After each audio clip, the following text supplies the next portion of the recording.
No kid's Jewish education should end at 13. Adjurba offers Ontario high school credits infused with Jewish learning online for teens across the province. Ministry approved, intellectually demanding, Jewishly transformative. Adjurba.ca. Your teen belongs here.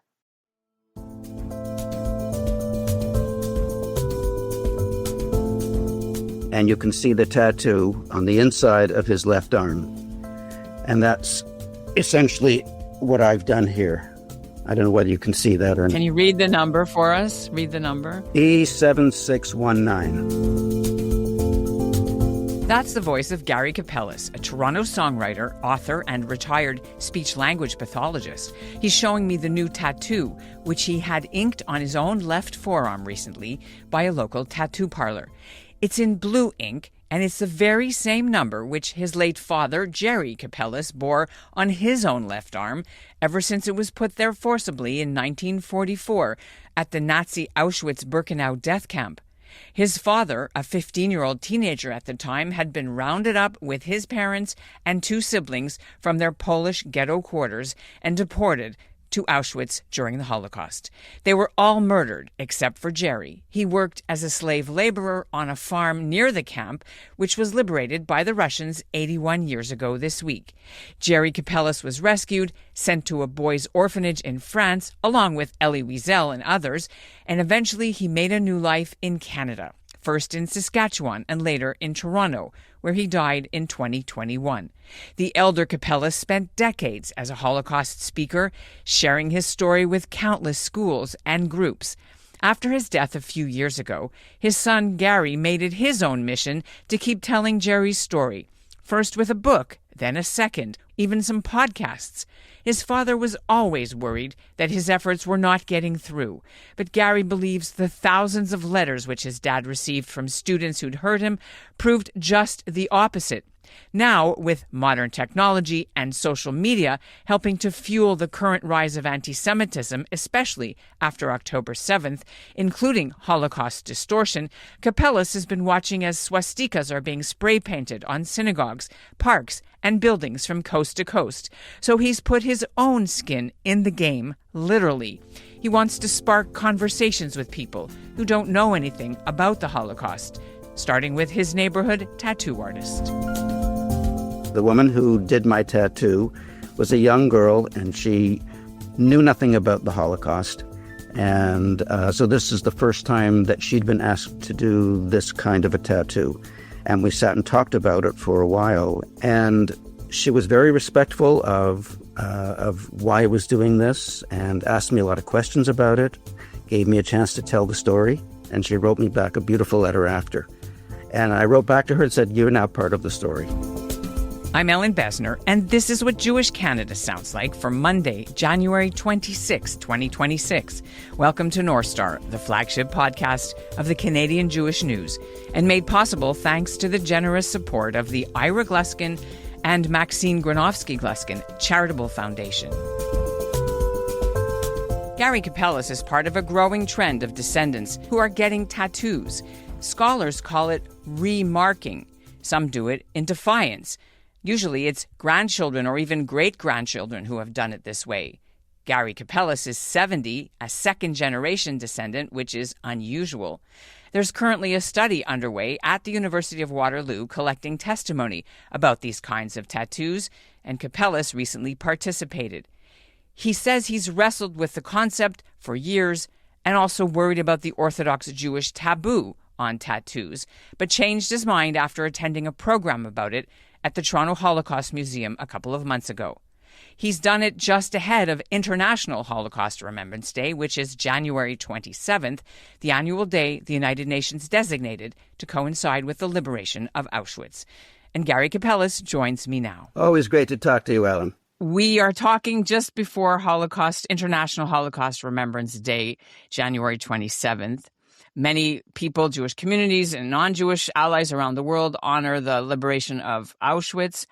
A few months ago, you did something very personal, highly personal, to honor your father's memory. Let's get started. Tell us what you did, and maybe you can, if you wouldn't mind showing us. Okay. Well, for starters, I'll say that this is not about me. This is about my dad. My father's name was Gary Kapelus. He was a child survivor of the Lodz ghetto of Auschwitz, of Buchenwald, in an orphanage in Paris, and then came to America and started a new life and did very well. In 1982, my father decided that it was time to fight back against the Holocaust deniers, and he started to tell his story for the first time in public. He had never spoken about his experience during the Holocaust, so he really knew nothing much about it. And he started to talk, and he became a Holocaust educator under the Holocaust Center and then the Holocaust Museum. And he did this for 30 years, and he spoke to thousands of people, and he told his story, told what happened to him, to his family, what happened in Poland, what happened after. And he was he was not a professional speaker, but he did a wonderful job of telling his story, and the people who heard him speak were just mesmerized by what he had to say. When he was no longer able to do this, he was in his late 80s and he just wasn't able to do this anymore. I made him a promise that I would continue to tell his story and that I would reach new audiences and let people know about the Holocaust. It's 80 years. It's a long time, and people don't know about what happened. They don't even know that there was a Holocaust.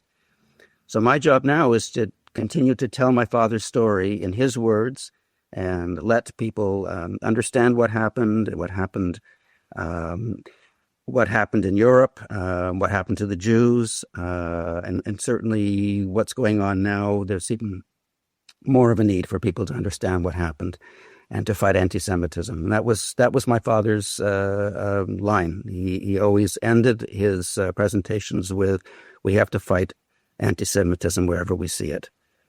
So my job was to tell my father's story.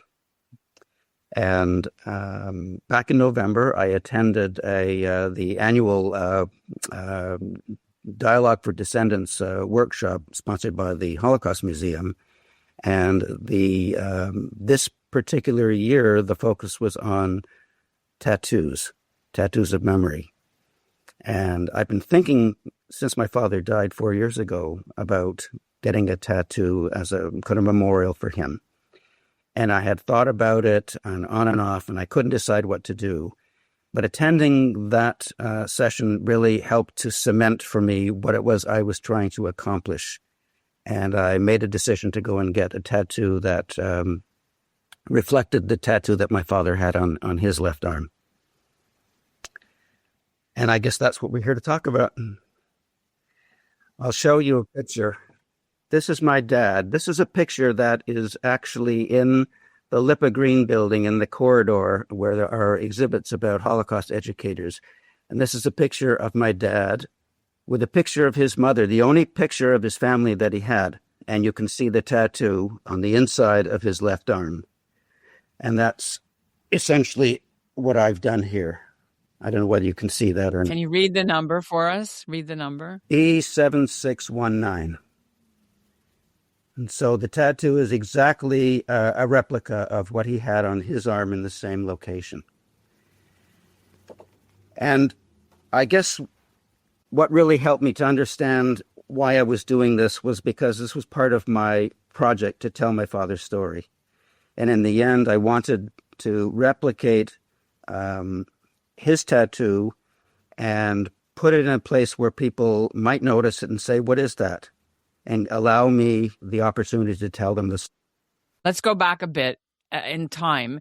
So you went to this event in Toronto in November, and it was about a project or like a trend that's been happening in the last few years where younger descendants, whether it's first generation, second generation, third generation, great-grandchildren, grandchildren, have started to, it's called remarking of themselves.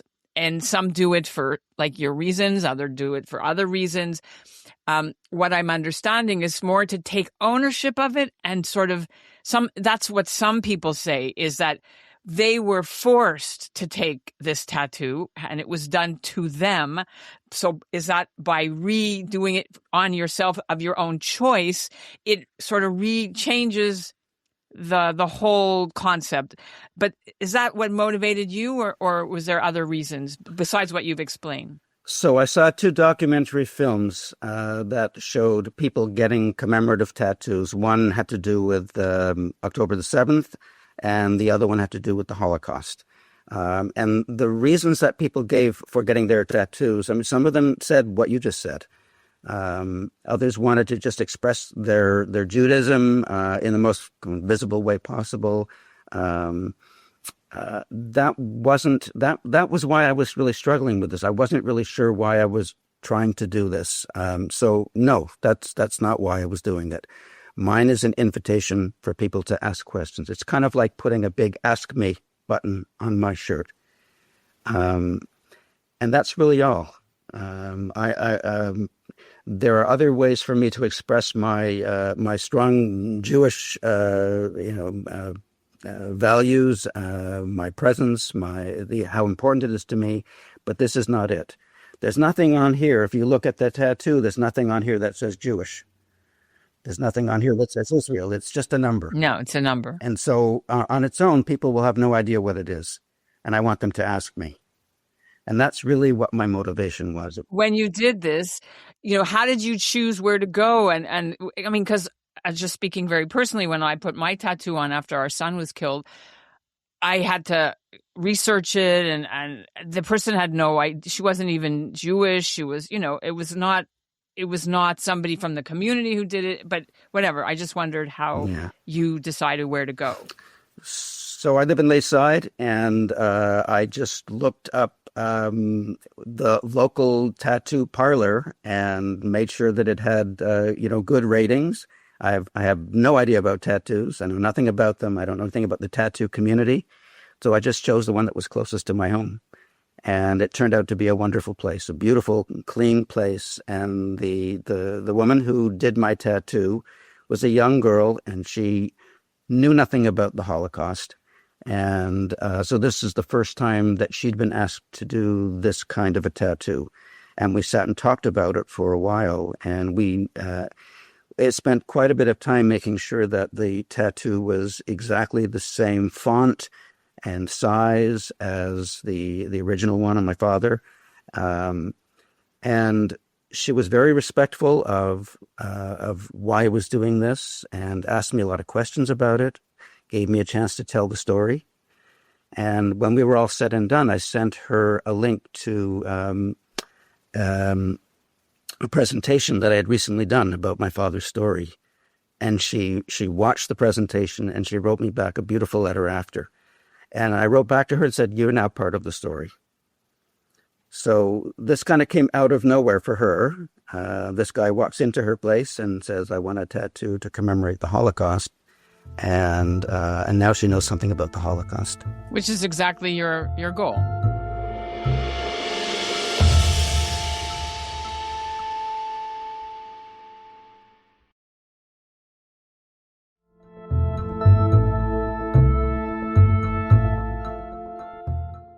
So between when you saw the movie and when you did it, how much time elapsed? One day.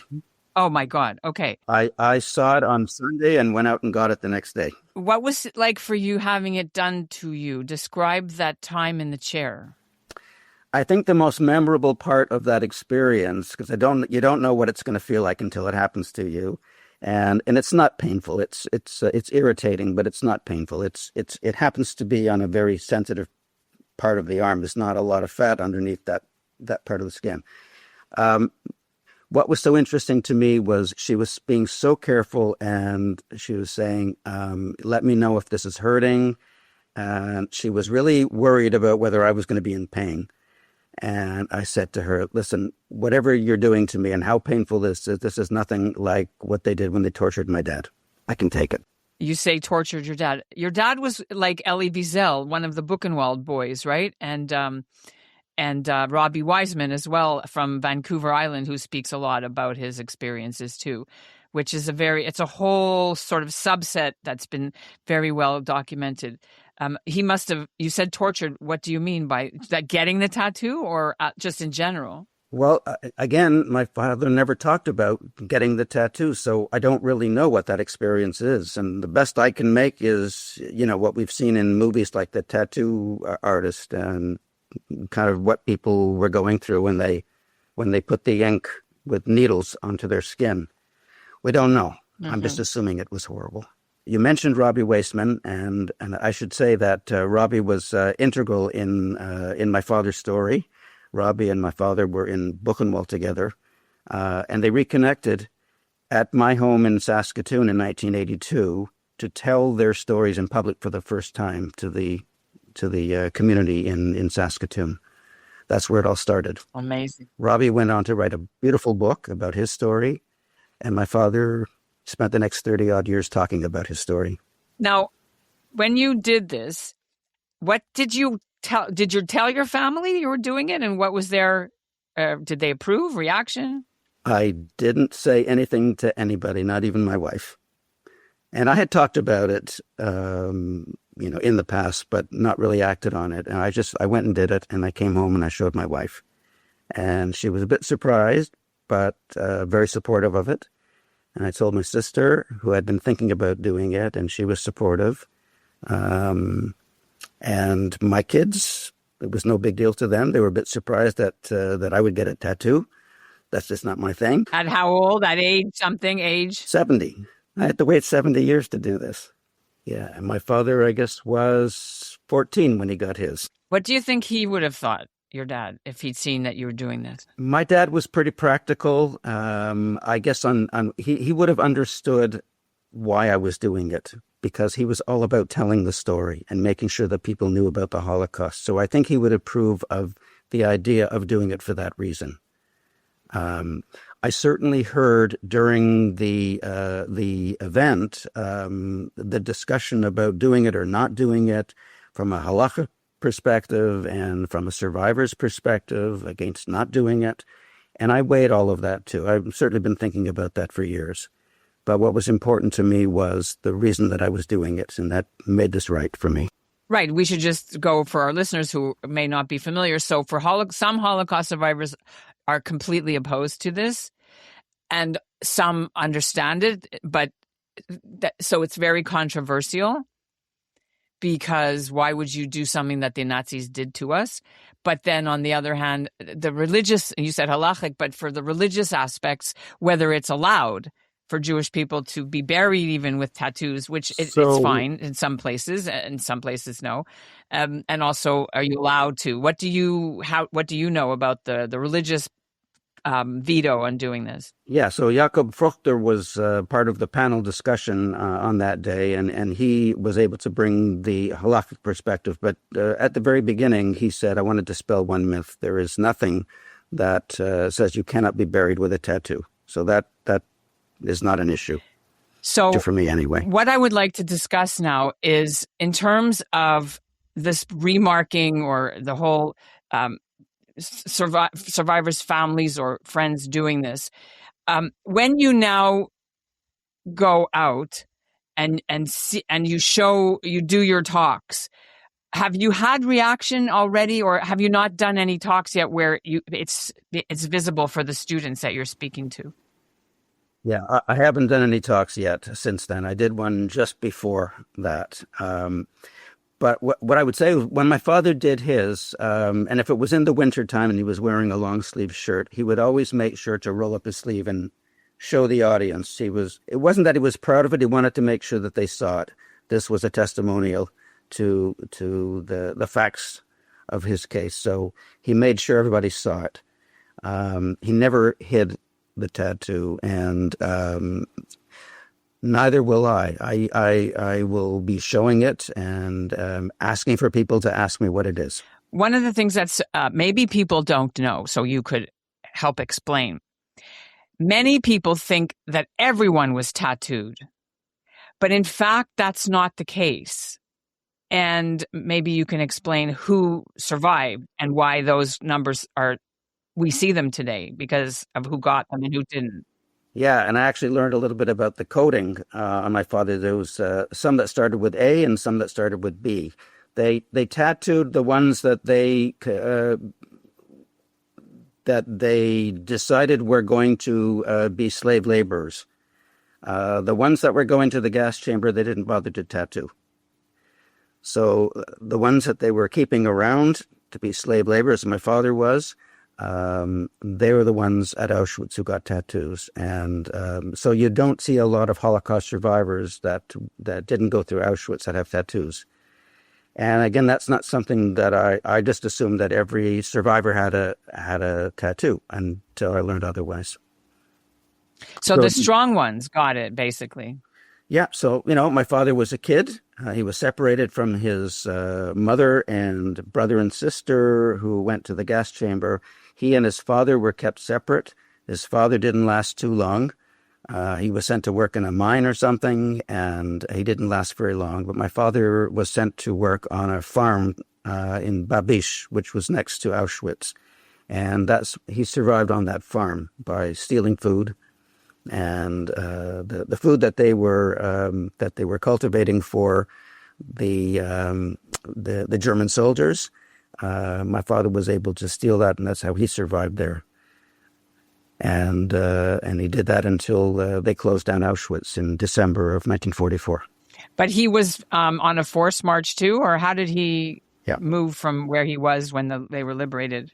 Yeah. So in my father's telling of the story, the Russians were coming to Auschwitz. They closed the camp down. They forced out those who were still living. So he was part of the death march between Auschwitz and Buchenwald. And when I tell the story to others, I remind them that this is further than the distance between Toronto and Montreal. It was a long, long march. And as my father tells the story, many people died over the course of that march. But he survived somehow and made it to Buchenwald and was there until Buchenwald was liberated by the Americans in the spring of 1945. Gary, can you tell us who was murdered by the Nazis or others during the Holocaust from your dad's family? So my grandmother, my grandfather, and his brother, his younger brother, and his older sister. And I know that there was a large extended family, but I don't know anything else about them. My father did tell the story of finding the only surviving relatives in a DP camp in Germany when he was liberated from Buchenwald. He and a group of about 600 boys were brought to Paris under the care of an orphanage run by the Jewish child welfare agency called OSE. And that's where they flourished. And those kids all went to try and find their families. So my father went all over the place to see if he could find any survivors of his family. And he heard that there was somebody whose name was Gary Kapelus, which was my grandfather's name. And he went to Germany and he found this guy, but it was his cousin. It was his first cousin, the same name as my grandfather. And those are the only surviving relatives from the Kapelus family that we know about. So he never told you his tattooing experience or who did it? Because many of us watched The Tattooist of Auschwitz and we learned about, how they had to do this to survive. So, but he never talked about them. Mm-hmm. No, he didn't talk about it at all. He never, ever talked about the tattoo. It was just there. And we knew it was part of his Holocaust background. And since we didn't know much about his Holocaust background, we really couldn't connect the dots. I know that I sort of had a connection between tattoos and the Holocaust as a child, and it kind of was turned off the whole idea of tattoos. There's no way I'm ever going to get one of those because that has to do with the Holocaust. And yeah, so I worked through that, and I think the discussion at that panel on that day really helped me to sort that out in my own mind. Finally, maybe you can tell our audience a bit about this study at the University of Waterloo, which you wrote to them about or participated in. What is this study about tattooing? It's called Stories from the Skin, and they have a website, www.storiesfromtheskin.com. I was doing some research on the internet about tattoos and the Holocaust, and this was, of course, after the fact. I'd already done it. And I came upon this site. It's a project from the University of Waterloo. It's a sociologist, Susan Cadell, who is interested in memorial tattoos for various reasons. And there seemed to be three sort of elements. And the one element that was still kind of in progress was the one about Holocaust tattoos. And they were inviting people to contact them if they had one. And so I did. And I ended up having a wonderful conversation with Susan and her colleague about this. So they know a lot about this. Are you supportive of the efforts by B'nai B'rith and others to have hate symbols like the swastika banned in Canada? That's part of you may not want to answer it because it's political, but Bill C-9, which is working its way through Parliament. I've never been shy about my opinions. Absolutely, I am. And I'm also not shy about demonstrating my Jewishness. During Hanukkah, we have a very large lit menorah that was prominent in my window. And I live in a neighborhood where there's not a lot of Jews. And I had blue and white lights on the outside of my house. I've decided that it was time for us to celebrate the Festival of Lights outside the house as well as inside the house. So I displayed my Jewishness as much as I could. And making a statement about that. So, absolute symbols of Jewish strength, yes. Symbols of anti-Semitism, no. Got you. Get rid of them. Gary, it's been an honor to hear this journey that you've done, and I'm really, really thrilled that you came on the CJN's podcast. Thank you so much for doing this, and let's hope lots of people reach out to have you as speaker. I hope so, and I would be happy to do that. And it's always great to talk to you, Ellen. I appreciate you giving me this opportunity to tell the story. And that's what Jewish Canada sounded like for this episode of North Star, made possible thanks to the Ira Gluskin and Maxine Granovsky Gluskin Charitable Foundation. Our show is produced by Zachary Judah Kaufman, with Michael Freeman as the executive producer and by Alicia Richler, the editorial director. And our music is by Brett Higgins. What do you think of this story? Send us a line at info@thecjn.ca. And thanks for listening.